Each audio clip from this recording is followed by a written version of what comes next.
Hi guys, and welcome to our coverage of the Drawn Art and Design Winter Fair at the Museum and Art Gallery in Shrewsbury. I gotta say, what a weekend that was. An absolute blast. I had such a good time. Spent a good amount of time collecting conversations that I had with people, great conversations. Now, when you're doing these things, time flies. You're having conversation after conversation after conversation with people, and you don't realise how long of a production it's going to be until you put it all together. And you know, I love conversation. It's the reason I do this thing.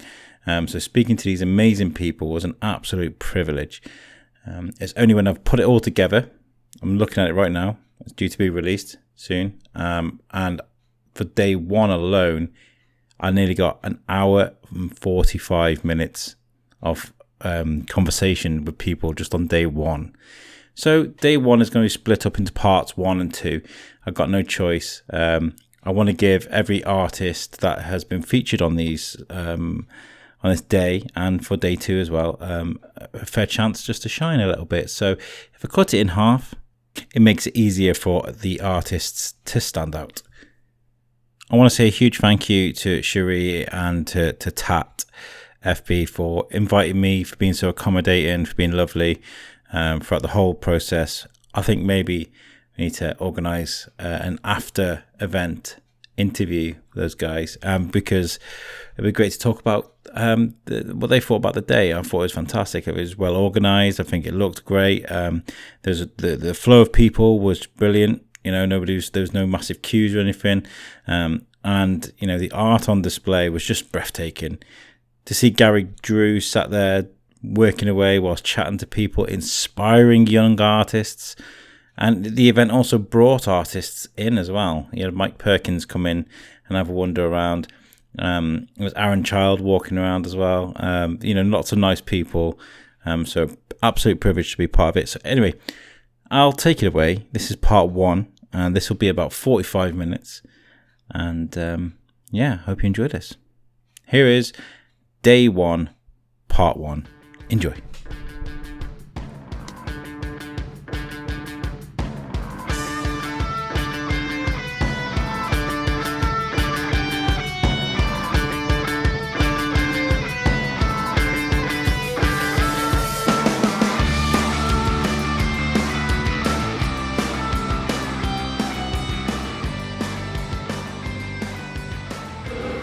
Welcome to the Shrewsbury Biscuit podcast. We're at Drawn today at the Museum and Art Gallery in Shrewsbury.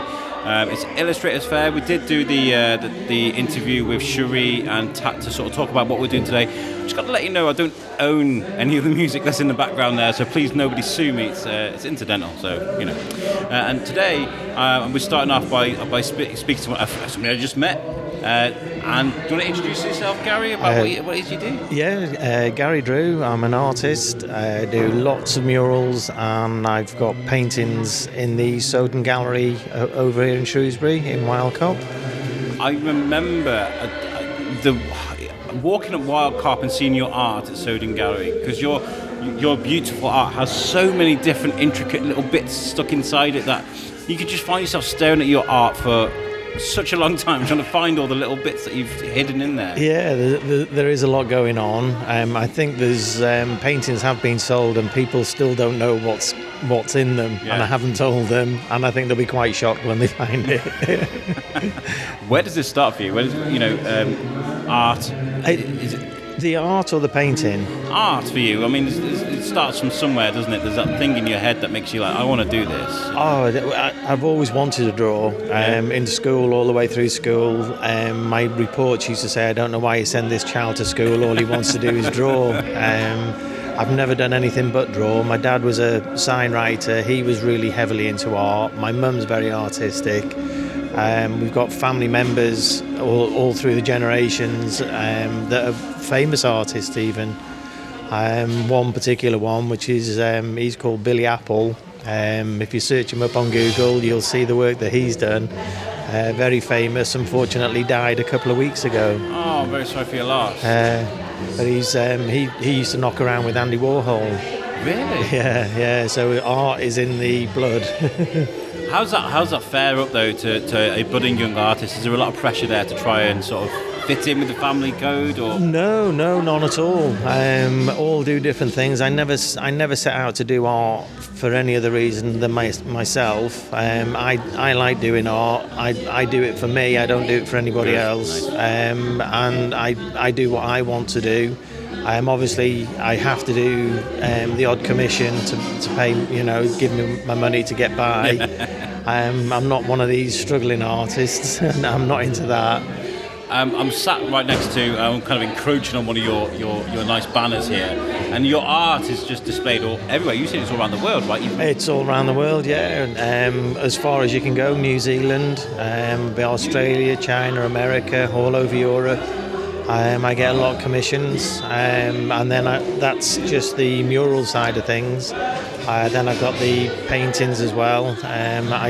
The paintings I've had in galleries for years, but at the moment I just do the Soden Gallery in Shrewsbury. Yeah. Just supply them. COVID-wise, obviously we couldn't really travel and stuff. Did that really nightmare mess things up for you? Yeah, that was 18 months stuck at home, considering that most of my work is abroad. Yes. And then because of the isolation rules and everything, I wasn't allowed to do anything. It was a little bit awkward as well because I've got two children, youngish. The wife was off work, the kids were off school, and I had months where I just couldn't do anything because of the distractions. Yeah.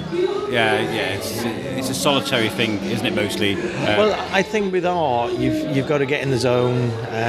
You've got to be left, and you're thinking, and your head's continuously thinking. And I don't think people realise. I think because it was an easy subject in school, people think, oh yeah, you just sit there twiddling a pencil, and it's not like that. You've got to have something to show at the end of it. Yeah, I can finish. I can be painting, and people can be talking to me, and I don't even know that they're there. And it's like they're talking to me afterwards and says, oh yeah, I came round, I was talking to you, you didn't say anything, so we left. I didn't even know they'd been. Well, this is the thing. I mean, to describe to the people that are obviously listening in now, Gary's work is set out here, and you're working on a piece now whilst we're at the Illustrators Fair in front of people. And I was like, I just spoke to you, and I was like, that'd be my worst nightmare. Oh no, yeah, well, you talk in front of people, it's the same thing. That's your job, this is my job. But you're so good at it, and you talk about distractions and things, but you do this amazing work around so many noises, and today's going to get busy, imagine in here. And do you thrive with that? Is that like your audience? Does that make you? To be honest, you're not aware of it. You're in the painting. You're doing what you're doing. You're concentrating on what you're doing, and it's like there could be nobody there. There could be 100 people there. Yeah. You just don't notice. Just focusing on what you're doing. Yeah. So if anybody wants to come see your work, obviously there's stuff at Soden Gallery. But have you got a website or something people can go and see your work? Yeah, GaryDrew.com. Yeah. I think your work is amazing. I really genuinely, I remember being up on the cop, staring up, at the top of the cop there, Soden Gallery, just staring in the window at your art piece and seeing the little bits of Beano and stuff in there. It's just mind blowing. Well, you can see work throughout Shrewsbury. I've got work in the beer garden of the Anchor Pub over in Frankwell. House of Beauty, there's my works there if any of the ladies have been in for, even the men as well. I spoke to them, they come on my show, yes. Yeah, well, I've done all the painting in their interior, all of Seven Social. So you did the flamingo? Yeah, that's me, the pink flamingo, yeah, wow, that's me. Yeah, that's me, yeah. Amazing. Yeah, so I've done all the artwork down there. Are you local to Shrewsbury then, or are you? I might as well be. I think I've done more work here than anywhere else. I really do think that Shrewsbury for me is where I've done most of my work. Something in the water, though. I always say that on the biscuit. Yeah. Something in the water in Shrewsbury. It's so creative. Are you looking for inspiration from other artists today, or do you do that? Do you take like little bits? Oh no, I'm pinching. I pinch ideas all the time. I see people and I see what they're doing, what they're producing, and I'm just thinking, oh, that'd look good on a painting. And I think everybody does that. Even that's where you get inspiration from, subliminal, it's all... You see a flower, you think, I want to paint the flower. Yeah. It's everywhere in life. That's natural, I imagine. Yeah. Well, do you know what? Thank you for chatting to me. And I know we've had a quick, 7-minute chat here. Yeah. But I'd love to invite you on the biscuit properly so we can have a real, just like we did. I did a few of the artists here today. So Matt Sewell over there, I can see, But it's nice sometimes just to have coffee, sit and talk. So, I'll go for that anytime. Yeah. Thank you for chatting to me today. I hope you have a great day, and good luck with this amazing art that you're putting together now. I can see it. Oh, thank you very much. Thank you for chatting to me. Peace out. Hey guys, we're still at Drawn today. I'm speaking to my second person, so thank you for coming on. Second person, yeah. The first person I called was Gary Drew, just right here, amazing artist. And the beauty of this is we can just hit record and go. And Cherie's like, "Oh, this is amazing photographer. We need to introduce you." And I was like, "Well, get on the microphone and let's get to know each other." So, you want to introduce yourself? So I am Josh. This is my first time doing anything like this. So I am a photographer on Milk Street. I have a studio just above a little coffee shop called Hopefully Made. Wow. And I've been doing it since just before lockdown, so about a little while now. Is that because of lockdown, or did you start and then lockdown just happened by itself? It was. Lockdown kind of forced me into thinking, okay, what do I actually want to do with my life right now? Because everything's turned upside down. Worked at a butcher's for a little bit. That's the weirdest thing I've ever done. You need a bit of life experience doing these kind of jobs, don't you? I was a joiner for 2 days once. Oh, for 2 days. It was an apprenticeship, and they were using me to pull the guttering rigs up, and then they were like, okay, off you go. It was a weird. Anyway, you need that life experience, though. Photography, though, has that always been your calling from a young age, or is this something new you picked up? Yeah, since about when I was 11. So I was... my older brother, this is going back a bit, so my older brother wanted to get a Facebook account. He was like, I need some pictures. So I whipped out a little phone and was taking pictures for him, and I was like, I really enjoy this. So after that, I got bought a little Nikon camera, and just away I went, really.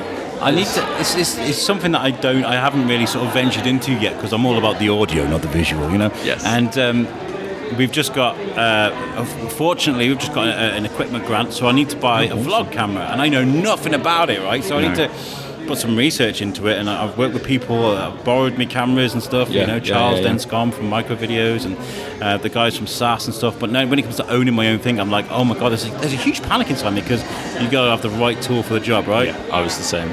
When I was picking what camera to actually use as a business tool, I was just looking everywhere.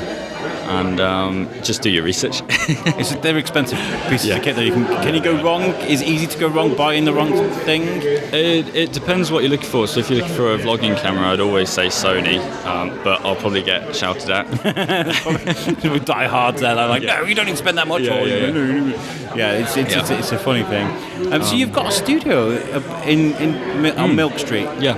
Very nice place to have a studio, right? Lovely place, lovely. So there's two girls, Hope and Becky, who run the coffee shop, and I've been friends with them for a few years. And we they've been going since April, I think it was, that they opened.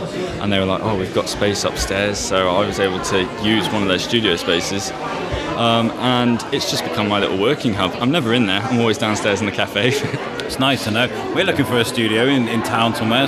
It's nice to be there, though. It's nice to be around the people. It's just nice to feel like you're part of Shrewsbury, really, especially being in the middle of Shrewsbury. And it's really nice. And you can come to things like the Drawn Festival and stuff, where we're actually mixing with local creators, and it's really that's good. What it's all about for me today. It's starting to fill up now, which is great. I love that ambience in the background. Also because it drowns out the music that I'll probably get sued for if I play too much of it. But that's what it's all about, and I'm so happy to see so many people here.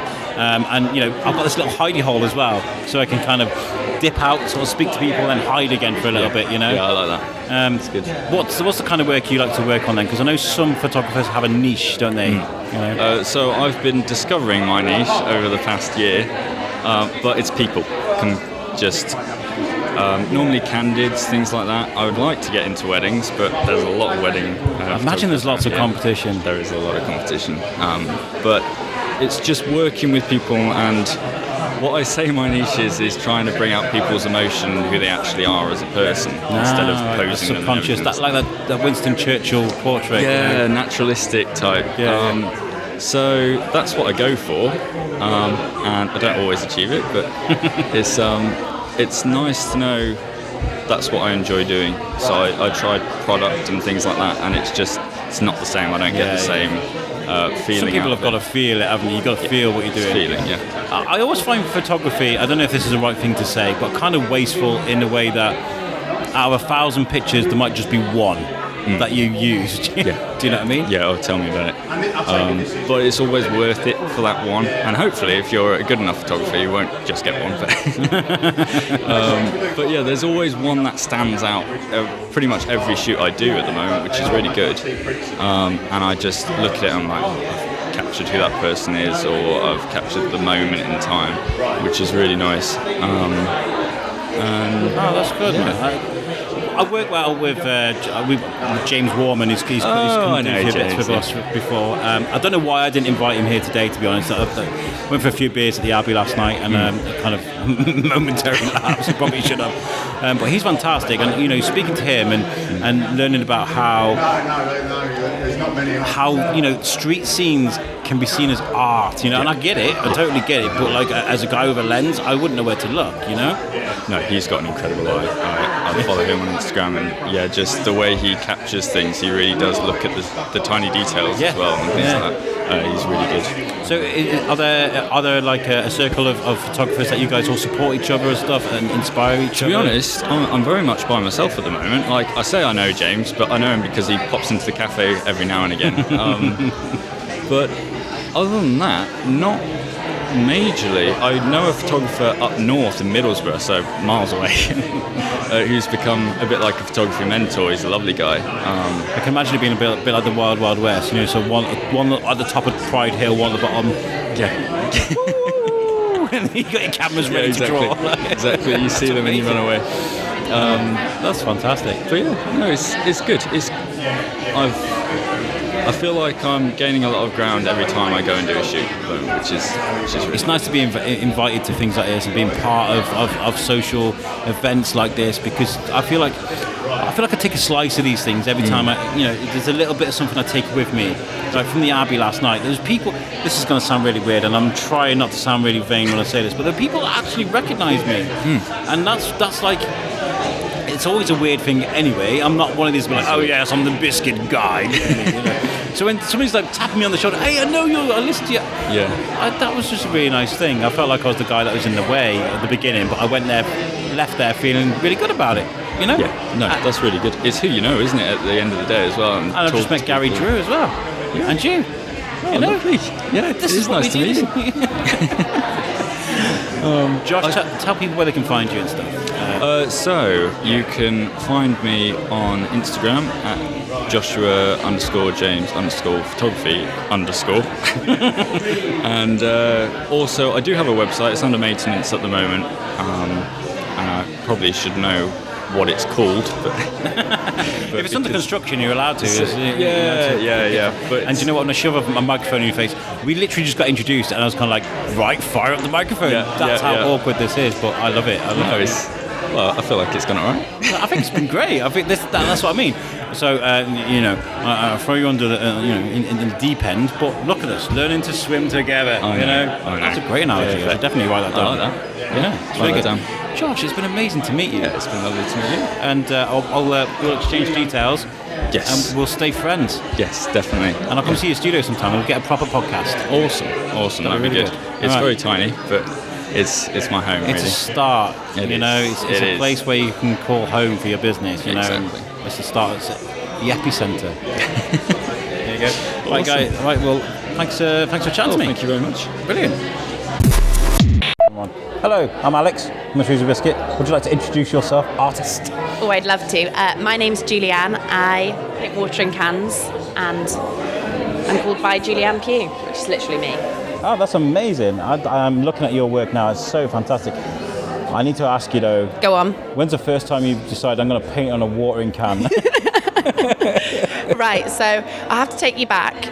I was restoring 2 beehives, and I kept getting a little bit stressed out by it. And I thought, when I was at school, my maths teacher would always get me to do like a not creative, but like a brain teaser, like a little 5-minute activity before you actually start doing the big textbook of maths and so on.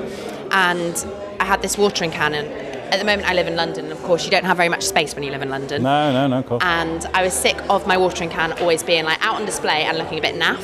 And I kept thinking to myself, like, why am I making something beautiful, aka my garden? I think it's beautiful, I don't know. With something so ugly? No. If it makes you smile, then it's beautiful, you know? Yeah, literally that. Yeah. And so every time I went to go start painting this beehive, I was like, right, I'm going to do 5 minutes on my watering can. And as soon as I finished the beehive, someone saw those and they're like, can you do my doll's house? And I was like, yeah, I've never done doll's house before. And she was like, great, it's 150 years old. I was like, great, okay. And next thing you know, I find myself with another watering can because I'm getting a little bit, looking at this big antique object, thinking, how am I going to colour this one? And from there on, I just ended up painting lots of watering cans. So is it like something that you can do to take you to another place? You know what I mean? Like, so you can do paint a watering can, and it helps you with the bigger ideas. Yeah, you know, it's completely. like therapeutic then. It is completely that. So what I quite like is when someone sees that you can paint a watering can, it makes them suddenly think, okay, I could paint my kitchen table. I don't need a like tablecloth, for example. Let's paint it. And from there on, like at the moment, I really, really want to paint someone's garden gate. I've just got a garden gate in me that needs to be let loose. And I recently finished a big statue of a horse, which was a bit bonkers. That was something different. And when I first said yes to the horse, I didn't realise how tall he was going to be. And I went to go meet him, and he was 3.5 metres tall, and I had to use a ladder to get to his ears. It was absolutely a real bonkers. Horse then? Statue of a horse. I was going to say. Imagine that. Ooh, trying to keep him still. Fair play though. I mean, like, it's not easy to take everyday items like a watering can, or a statue of a horse, and then paint something really wacky and crazy but beautiful. Yeah. You know, because it's not, you can't, you're not just painting a single colour over a thing. No. It's your own spin on it. It's literally about giving a little bit of colour to your routine. So when I first launched the watering cans, I then thought to myself, okay, what other routine can we bring colour to? So I also did a little tobacco tin, and what else was there?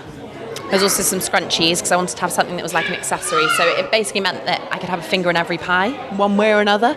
And it ended up being the watering cans that everyone went wild for. It's your niche now, isn't it? Yeah, completely. It's the watering, I'm the biscuit guy, you know what I mean? It's the biscuit guy. Yeah, definitely. And Matt Sewell's over there, he's the bird guy. You know, he came on my show before. I was like, it's Matt Sewell, the bird guy. I mean, they're bloody beautiful birds, aren't they? They are fantastic birds. I love them. I walk around Shrewsbury like, there's a Matt Sewell. Yeah. There's another Matt Sewell. Yeah.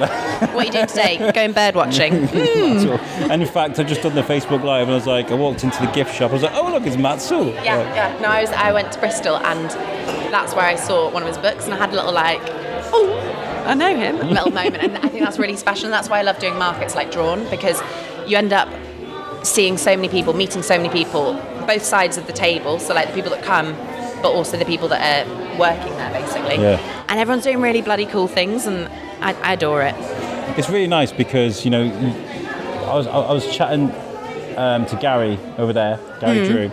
Yeah, and we were talking about how people expect artists to be these eccentric, crazy, like, but they're not. They're really down to earth, just normal people. I've been chatting to Gary all day, and he's amazing at what he does. So, sorry, my love, you okay? No, it does take like a little bit of patience, and what everyone always gets surprised about is when I'm actually painting, I'm so quiet, and I'm so like it's a different side to me that a lot of people don't get to see. And when I do events like this, I'm quite larger than life. But I think, why not? You've only got like 6 hours to shine, so let's be on stage and spread a bit of good energy to everyone. Do you feel like, when talking about energy and transferring of that sort of kinetic energy, do you feel like it definitely, when you feel in certain different ways, it reflects on your art and what you've made? Oh my God, totally. Yeah. It really, like, I think your attitude and your outlook can really transform and flow through the work that you do. And so, I always try and be a little bit positive. Feeling sad, you might make something that reflects that. I don't know. I mean, subconscious is very important. No. So for me, it's something that I found recently, which is really odd, is every single piece of work, or not piece of work, or collection, let's say collection, there's always something in it that's a seed planted that's connected to the person that I'm doing it for, and it's not until I finished it that I realise, oh my goodness, that's why I've done it this way. So for example, what's a good example? The grit that makes the pearls. So I have a series of watering cans that have different slogans on. Okay. And one of them says, it's the grit that makes the pearl. And when I was doing the drawn event in the summer, that's what I painted it for. And I did a whole series of prints that have these big positive messages, because sometimes when you've had a tough day at work and you come home, you just need someone to say, you know what? Grow, flower, grow. Or what are the other ones? Yeah. You're just the bestest. You see all these memes of the guy that's just given up digging just before he got to the gold. You know, you've got to keep that kind of analogy. Yeah. But it wasn't until I had the watering can out on display that Cherie came over and she was like, "Oh my gosh, Julianne, my daughter's called Pearl," and I had this moment of, there we go. Okay, great. That's why I did it. And about a year ago or so, I did a collection of watering cans that had daisies all over. And the event that I was going to was organised by a lady called Daisy, and I thought, okay, this is a little bit bizarre. And also, like, the colour placement's quite important to me. So when I start painting, I often will sit down and do 2 or 3 colours that I think really clash, and I spend the rest of the time trying to make a sense of harmony throughout the whole piece of work. And it's almost like problem solving. And it's not until I'm satisfied with how it looks that it is successful almost as a design. And so I did an orange watering can, and then I put coffee stripes down it, like orange and coffee. Honey, don't put those together. And that was sat in my studio for like a good 3 weeks before I figured out, okay, we're going to put a turquoise and then a bit of a rose red on it, and then maybe a bit of violet, and there we go. We've brought so I always say to people, like, the process can sometimes be a little bit ugly, but the end result is. Do you have a project that sits on a shelf staring at you unfinished and you kind of like, one day I will finish you? Definitely. So it's not sat on the shelf. It is someone who lives on my road, because of course during lockdown I was doing a lot of work outside as well. She saw what I was doing and she stopped dead in her tracks and said, she's from Manchester, excuse my accent, she was like, "Julianne?" I was like, yes. I love it. How are you doing? She said, "I love it. Right, 4 o'clock, come round, cup of tea, I need to show you something." And I was like, okay, great. And so she walked me up into her guest bedroom, which has like an 8-panel wardrobe, and she was like, "I want you to paint something for me. I don't know what, da da da da." And as it's transpired, this project's now turned into, I want you to imagine you've told an alien what a circle, a square, and a rectangle is, and you've given them a paintbrush, and you've done a mural. That's what I want. And so I've spent the last year, and I think that's what's honestly still coming through with my design today, is me trying to think about this mural that I'm painting for the lady who lives down my road, who I absolutely adore. But yeah, I don't know how it's going to come out with the composition and so on. And I love her so much, and I feel like I'm going to be giving her a permanent tattoo, because I'm going to be painting across. This thing, It's like the canvas is about 4.5 meters by 2.5 meters tall. It's the biggest piece I'm ever going to do. Wow. And every time when I sit down to paint, I'm still thinking about, imagine what an alien would do if you showed them a circle, square, a rectangle. And I absolutely adore Memphis, and I think you can kind of see that here. But yeah, that's the project that's sat on my shelf. It's not an easy thing to, again, pointing to Matt Sewell, does these huge murals, or you kept saying Muriel. No, don't worry. I was like, it's a very naked, vulnerable thing to do, because it's Definitely. like right in people's faces, and I could definitely not do that. No, I was painting on Camden High Street in the summer, and of all places, why not? I mean, it was great fun, and it was the piece that I was doing was again 2 meters by 1.5 meters, and I ended up doing it with my board leaning against the shutters, and next to me I have lots of tourist shops and so on, as you do on the high street, and all of the stall holders now, even today when I walk down, have the joke, they're like, "Morning, Julianne, is it finished yet? Is it finished yet?" I'm like, leave me alone, because at the time I couldn't paint inside the art gallery I was working for, because they had so much building work going on in the dust and so on, and so I just found myself on the street talking to the public, doing a bit more painting. And what really touched me was there was one gentleman, he was maybe in his late 70s, a musician I think, and he came one day and he just stopped and he said, "You've turned it around and I love it." And no one had noticed at all that I turned around the piece, because it was very abstract.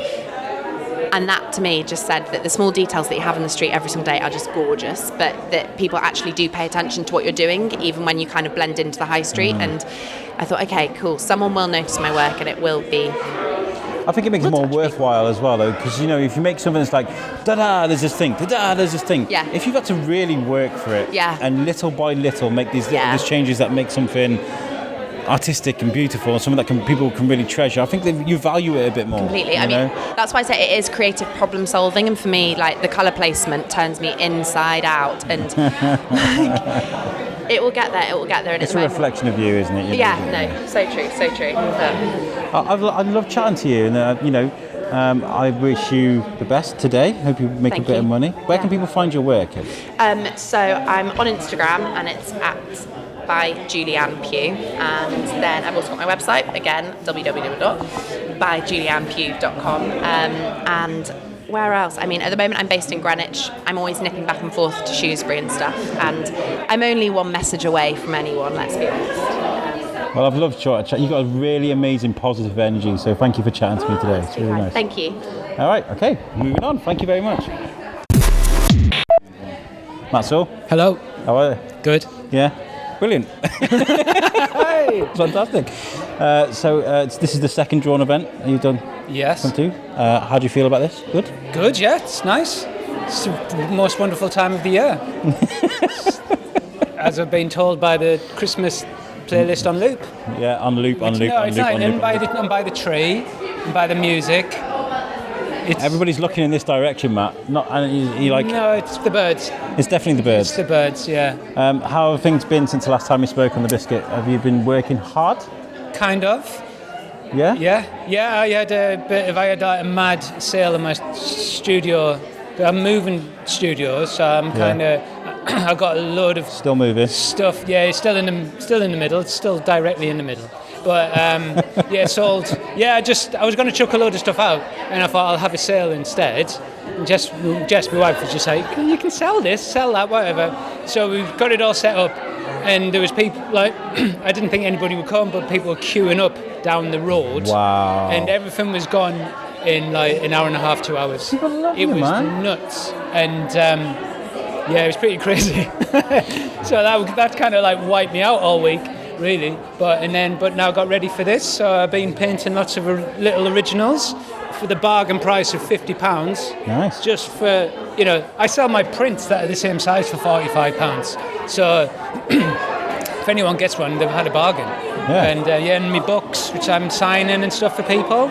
So your book has taken pride of place at home on my bookshelf. Like Matt's so good. Oh, good. I love it. It's nice to know. Did I give you one of these ones? You did. Save Our Birds. Yeah, you did. And well, I love it. You're reading it and studying on... I haven't had a chance to read it yet. I haven't had a chance to read anything. Like, my life is just nuts at the moment. So I may take it to work one night when I'm not busy and just breeze through it, because it's a beautiful book. It really is. This is all really important. Being around other artists and stuff. Do you know a lot of these guys? Have you met them before, or you just meet them for the first time? There's some familiar faces from last time and some new people, which is good. Yeah.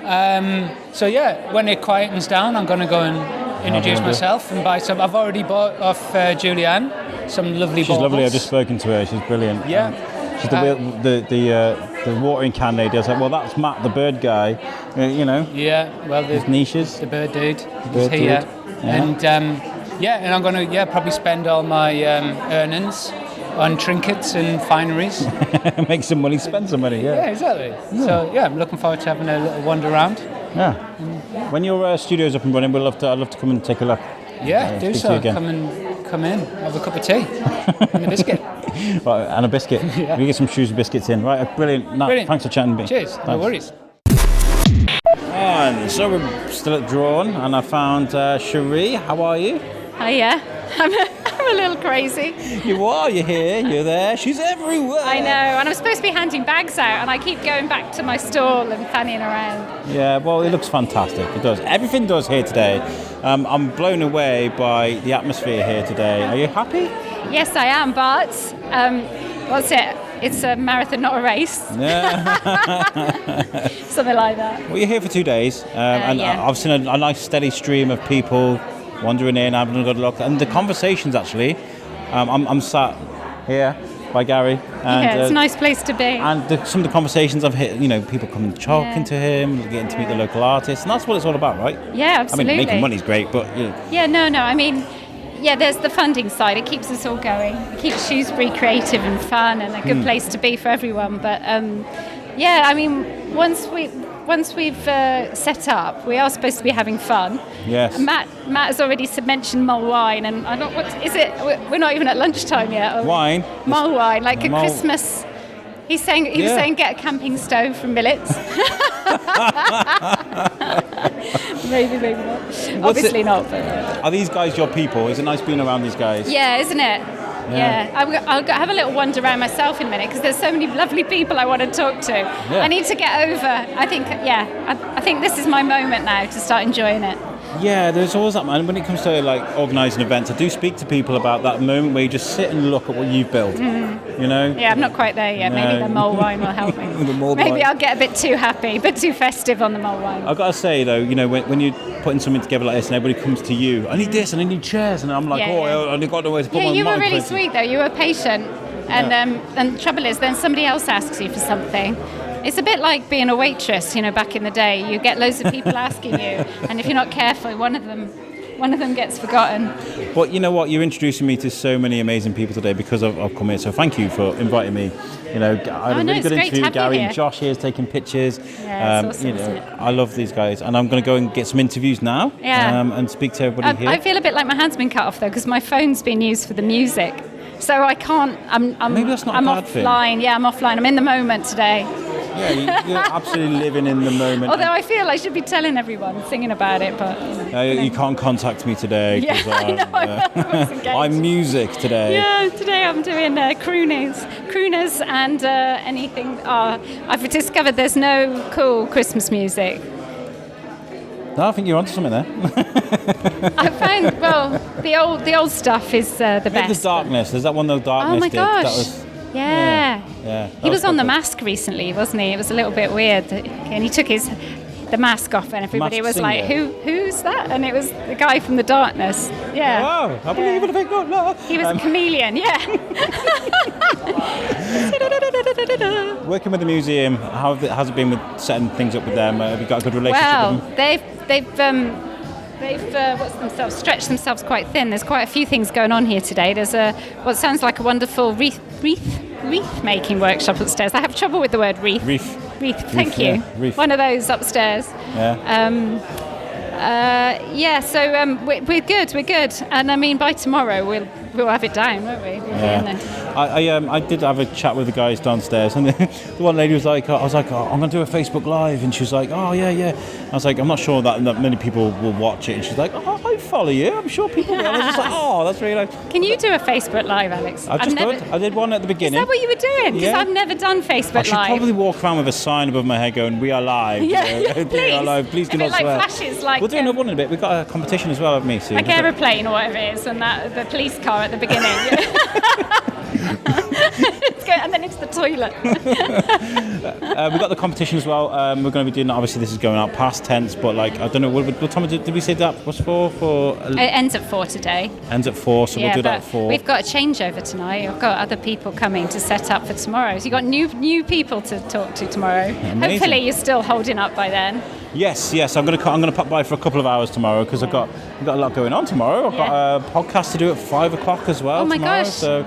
And I've got to work a night shift that night as well, so it's going to be a difficult one. But I'll be here for a couple of hours. Okay. We'll leave this here. Well, I wanted to get you a coffee. Perhaps tomorrow's the time to do that. I feel it might be where you're flagging a little bit. Well, last night I was at the Abbey. They did the beer festival for Lincoln Davis at the Abbey. I had a few drinks. And then before that I had my work do.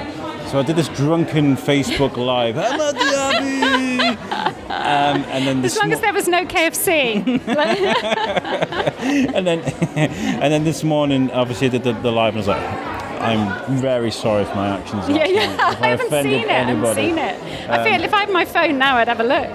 It's weird though, because I'm kind of liberating myself from my hat at the moment. I'm not wearing my hat. So I bring up the camera, I'm like, oh, there it is. That shiny head of yours, you know. I hadn't even noticed. Well, this is it. I'm trying to get people used to seeing me bald. Okay, well, I wear my hat so much. When I take my hat off, people are like, oh, I didn't realise you were. Well, do you know what? I'm talking to you now, and I hadn't noticed. You drawn attention to it. Everybody look at my head. I take you in.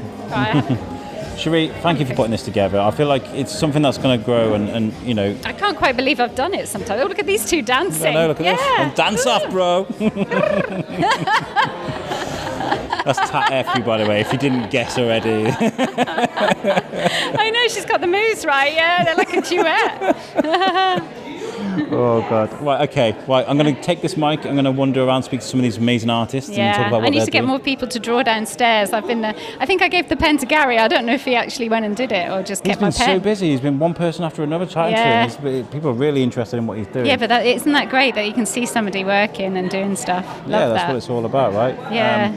I'm not going to even attempt to draw anything on your board because I'm not an artist. I mean, you can't put my vocals on a board. I can breathe on it, maybe. I don't know.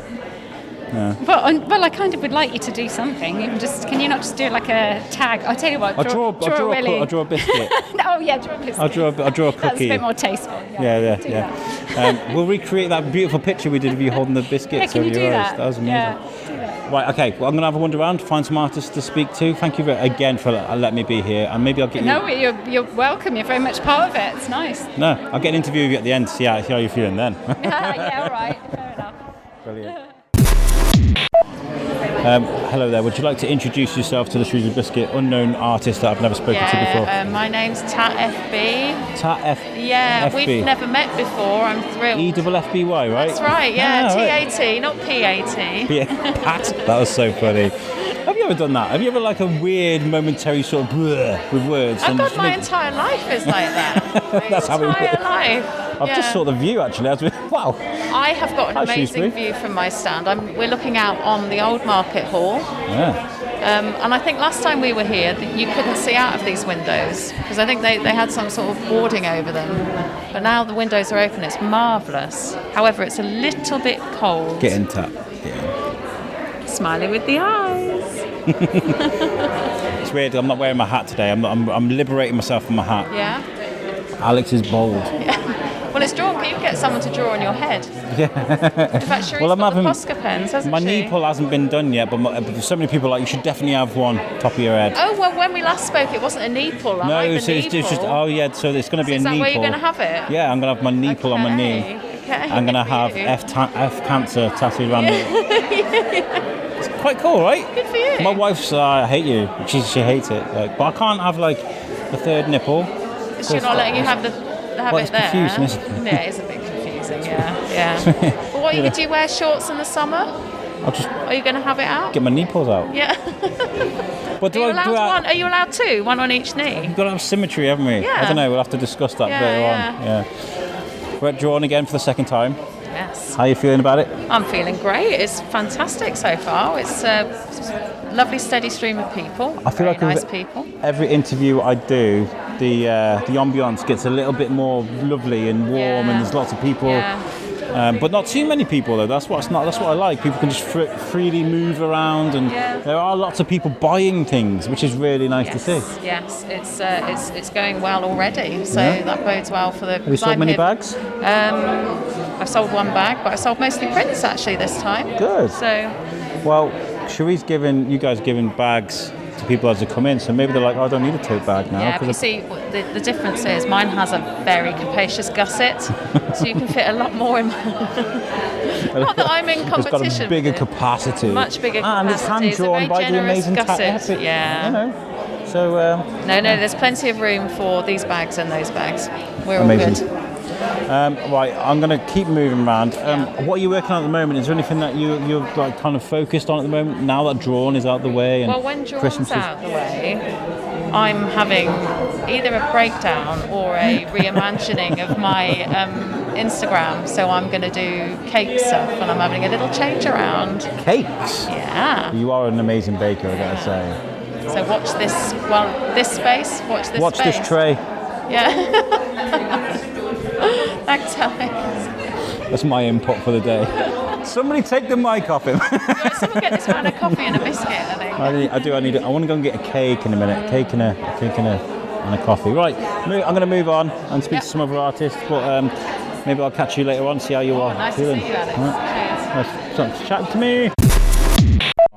How's it going? I'm Alex. We met outside. Hi, yes, I'm Mollie. I am local. I've lived I got to explain. Mollie was like, you don't want to give me a microphone because she, It's the same as me though. I'm socially anxious, and when people it's weird when people recognise me and they're like, oh, you're Shrewsbury Biscuit guy, and you talk to me about the show. I kind of forget about everything. And you're like, oh, I talk for like I do this all the time, and now I can't do it. Yeah. And then you go home and think, oh, I should have said that. Yeah. Oh my God, massively. I'm always like reliving conversations and being like, why did I go there? Especially when someone wrongs you. Oh, that's the worst. Yeah, and you think, I could have just come up with such a great... ruined them in the moment. Yeah. It's always in the moment. Why didn't I do that?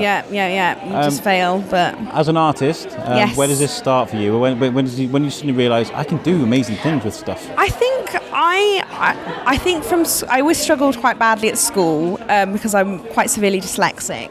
So whenever a project came along where we got to draw or make a poster, I kind of thrived in that environment. And I kind of, whenever we had like group projects that needed someone to draw like the header or had to draw anything for it, I would just be like, I want to do that. That's my thing. So it kind of became kind of my identity in school as being like the drawer, like the one that everyone would ask to draw things for. And it kind of became a personality trait quite quickly. How was that though with school? Were they accepting of that? I think so, yeah. I had some really great teachers that kind of saw that was where I thrived, and that was where I really I felt most comfortable. And also they kind of used it in a way where I could introduce doing drawing as well as doing the academic stuff, sort of trying to like coax me in by saying you can draw it if you want, like you can illustrate the poem, you've just got to write the poem. So that's really they found ways of making me feel more comfortable with the situation. I love the idea of drawing poetry though. That's exactly, like illustrating words. Like I can't write the words, but I'll almost like mental hieroglyphics. Them. Yes, and just words with. The funny thing is a lot of my drawings do have words associated to them. So although I'm dyslexic, I really like putting words and naming my drawings and paintings is actually one of my favourite bits because you kind of get to hint to what you were thinking when you were doing it. There's a big FU to the words and exactly. Stuff. It's kind of like, well, I'm going to use you anyway. Yeah. I'm not good at you, but I'm going to use you all the time, whether you like it or not. I have... I do sometimes misspell stuff. Like I'll paint something and I'll be like, I've completely misspelled that. That's you though. Yeah, it's a part of the charm, and it's part of the authenticity of it, I guess. When you get to a point though where you can suddenly start making money from this, how does that feel for you? So I can make it terrifies me. It absolutely terrifies me. I am the most unbusiness-minded person that's ever lived. I get such a kick out of people having my art and enjoying my art and wanting it anywhere on their person or in their house, that when money comes into it, I'm like, you just have it. It's fine. You can I'll just give it to you. In fact, take it all, because I just want them to have it more than but to enjoy it. And I'm the same with the biscuit thing. I like to just talk down a microphone. Yeah, trying to put a price on something that you just love doing is kind of difficult because it's I would be doing it anyway. If you buy it or not, I'm going to paint it. So the fact that people listen to my podcasts makes me so happy. People start to translate the sort of saying. Like, you enjoy something that I made. I've made a thing, and you're now enjoying it. And take it all. Yeah. It's a real. There's like such deep-rooted satisfaction in someone being like, I like what you've done, and I'm like, but I liked what I've done, and I liked making what I've done. So it's kind of like a nice. I found myself sort of questioning, am I a narcissist, right, with what I do, right? And it is a valid journey maybe to have to be a little bit I think you have to be at least a massive self-advocate, because quite a lot of the time, especially with selling art and stuff, you have to be like, this is why you want my stuff. You want my stuff, don't you? Like, you have to advertise, you have to put your stuff out into the world and hope that it gets accepted well, and that's terrifying. And you have to kind of I'm constantly battling with that. Why would anyone want this anyway? I'm doing this for, It's a weird type of thing though, being a creator. I mean, I speak down a microphone. I can't compare myself to an artist, but you've got to be able to be like, no, I am good at what I do. But I think it is a kind of creative expression, isn't it? Because you're making a product and then someone's enjoying it and then you're getting feelings from that. So I think that is making stuff. I think, that's the sort of, I love taking a walk around the inside and the minds of our artists and creators. And I always wonder what it's like for you when you're not working on something, when you've got these ideas bubbling around inside your head. What's that like for you? I think it can be sometimes a bit frustrating because you're sort of just like, I really need to just do this idea. And it can get kind of a bit toxic in that way because you can kind of be like, God, I need to just put everything else in my life aside and concentrate on, doing this one thing. And I can hyper focus on things and I can spend hours on a painting and be like, oh, I haven't eaten, drinking, or gone to the loo. Like I need to stop doing what I'm doing and, live my life. I've felt that so many times. Affinity designer is the worst thing I've ever. It's amazing because I make all my logos and stuff, but as soon as I start clicking around and moving things around, 3 hours later, and I'm like, time flies. Yeah, like it's classic thing where when you're doing something you enjoy so much, you can just completely lose a sense of time and where you are in the world, and you'll be like, oh God, I've spent all day doing this painting, and that's something really lovely about that because when I look at someone's work, I'm like, oh, they probably really lovingly went, did that, but at the same time you're also like, oh, I need to, prioritize living. So is the deadline healthy for you then? Is it good to say I think it is for sure because I am a bit of a procrastinator, and I found myself getting down like the sort of I'll do it later. But if you've kind of got a dead set thing, I think although I consider myself a super anxious person, I do think I am a fighter rather than a flighter. Yeah. I am definitely I'm just gonna. No, I've got to do this now. I've said I'll do it, so I've got to do it. It's and I love that. Yeah, I love that. Yeah, because you've done this interview and you really didn't want to. Yeah, I was terrified. I was absolutely terrified. I didn't force Mollie to do it, by the way. But I kind of coerced. Coerced is the right word. I think. Strong coercion. Peer pressure. Yeah, but you've done amazing. Thank you for the chance to me. Where can people follow you? Mollie.v at Instagram. I post all my stuff on there. Lots of dog pictures as well, but other art stuff as well. And if people want to commission you for something? Yeah, just give me a message. I've got my email there and ways to contact me on there. So yeah, feel free to give me a message and I'll work something out. This has been amazing. I think we've gelled quite well with it. Yeah. I always say this, but genuinely, I'd love to speak to you more. Definitely. Like a coffee shop, sort of sit down. Yeah, I love that sort of just listening to a I think that's the joy of podcasts. It just feels like you're in someone's conversation and you can kind of interact and. So it's frustrating. They were like, ask them this. Yeah. There's been a few podcasts I've listened to and I'm like, I really wish they would talk about this subject, and they keep, but it's good that when you go in, ask them that, and they ask it, you're like, oh, and they heard me. Yeah. But also that you can sort of get a bit lost in your conversation. But I think that's kind of the joy of a podcast is you can kind of get a bit wayward, but in a nice, constructive way. Well, I've loved chatting to you. Yeah, thank you so much. We'll do this again sometime. Yes, definitely. Thank you. Bye. And this is where we're going to put a pin on things. This is the end of day 1, part 1. What did you think? I think it was very nice, organic, relaxing, flowing conversation. Even with the people that were a bit reluctant to speak to me, it's nice to see there is a natural passion when people talk about the things that they enjoy making. And in person, I know you get to hear the audio, but in person you get to see the smile and the glow on their face when they're talking about the things that they're passionate about. And that's why I think that's why I love doing what I do, really. Everything I do, nothing's scripted, really. It's just all natural flowing stuff, and I think that's how life should be. Anyway, so thank you for listening to this part of the what is going to be a run of, I think, 3 podcasts. Please make sure you subscribe to the Biscuit in whichever format you listen to the show. If you listen to us Spotify, make sure you hit the follow. Podbean, you can follow as well. And check out our website, which is www.theshrewsburybiscuitpodcast.co.uk. All of our content is on there. All the audio is playable from the website. And that's made by our friends at Web Orchard. If you do need a website, make sure you check out Web Orchard. They do an amazing job at what they do. And I'm very proud that they made such a great website for us.